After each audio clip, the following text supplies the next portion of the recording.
नमस्कार प्यारे बच्चों, आपका स्वागत है एक बार फिर से एपीएस ऑनलाइन क्लास में। ठीक है बेटा, तो लास्ट वीडियो में आपने ऑक्सीकारक और अपचायक पदार्थ के बारे में पढ़ा था। तो हम जो आगे पढ़ेंगे वो बहुत महत्वपूर्ण टॉपिक है जो केमिस्ट्री में हमेशा ही आपके साथ रहेगा, इसलिए हमें बारीकी से उसको पढ़ना पड़ेगा। वो टॉपिक है आपका ऑक्सीकरण अंक। ऑक्सीकरण अंक या उसको कई बार संख्या भी कहते हैं, यानी ऑक्सीडेशन इंग्लिश में क्या कहेंगे इसको? Oxidation number. ऑक्सीडेशन तो बात करें तो मैं इसकी परिभाषा यहाँ एक बार लिख देता हूँ। किसी स्पीसीज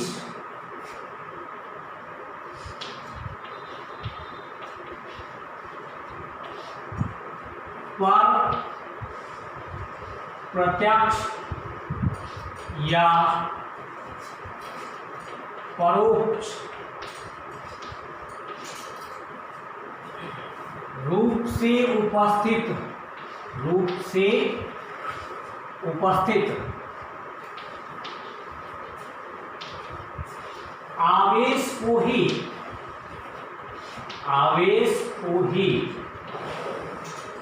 उस स्पीसीज का ऑक्सीकरण अंक कहते हैं।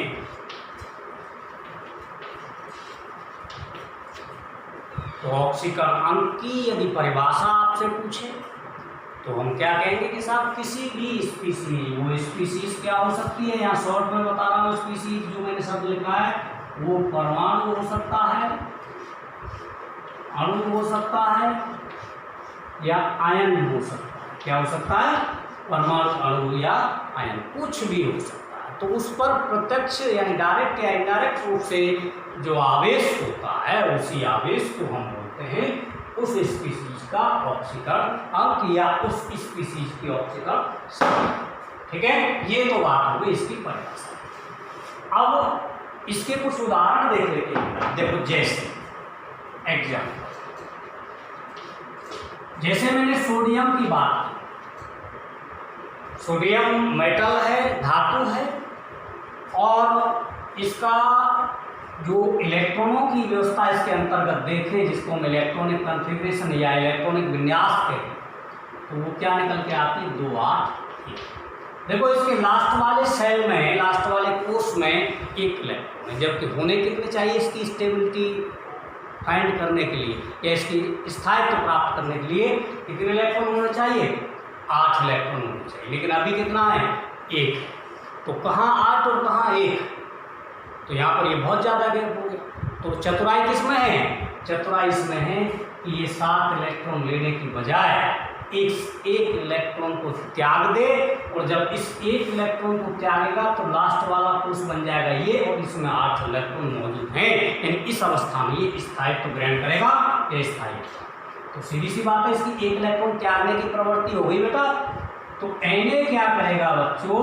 एक इलेक्ट्रॉन त्यागेगा। Na क्या करेगा?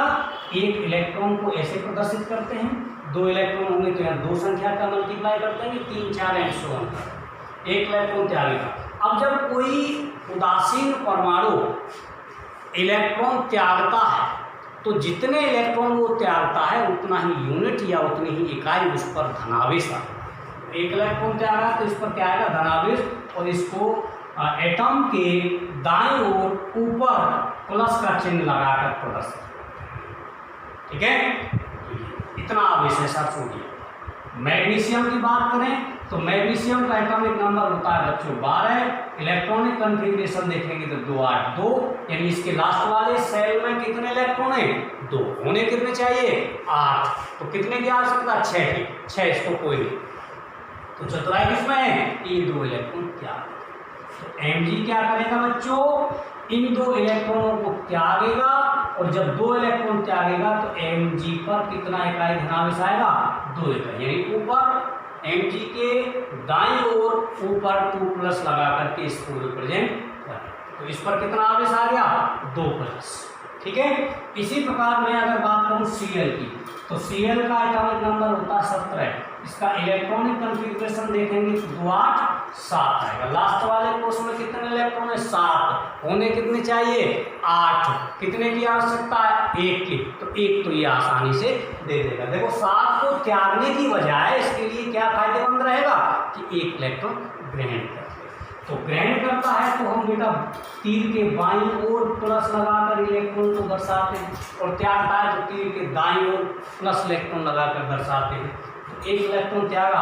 अब जब कोई भी स्पीशीज इलेक्ट्रॉन ग्रहण करती है तो उस पर नेगेटिव चार्ज, कैसा नेगेटिव यानी ऋणात्मक आवेश आता है, और उसको उस परमाणु के ऊपर ऋण चिन्ह लगाकर के जितने इलेक्ट्रॉन ग्रहण किए हैं उतनी ही संख्या में ऋण चिन्ह लगाकर उसको व्यक्त करते हैं। ठीक है ना। ये अब बात करेंगे इन पर आवेश की। इन पर आवेश को मैं यहाँ लिख रहा हूँ। आवेश कितना है बेटा, आवेश को यहाँ इस कॉलम में रिप्रेजेंट करेंगे। किस किस के आवेश को रिप्रेजेंट करेंगे, सोडियम के को, मैग्नीशियम के को और क्लोरीन को। तो सोडियम पर कितना आवेश है 1 इकाई धन आवेश यानी +1। मैग्नीशियम पर कितना आवेश है 2 इकाई धन आवेश +2। क्लोरीन पर कितना आवेश है 1 इकाई धन आवेश। तो ये जो इन पर प्रत्यक्ष या अप्रत्यक्ष रूप से आवेश है इन परमाणुओं पर, इन स्पीशीज पर, इसी आवेश को हम कहते हैं इनका ऑक्सीकरण अंक।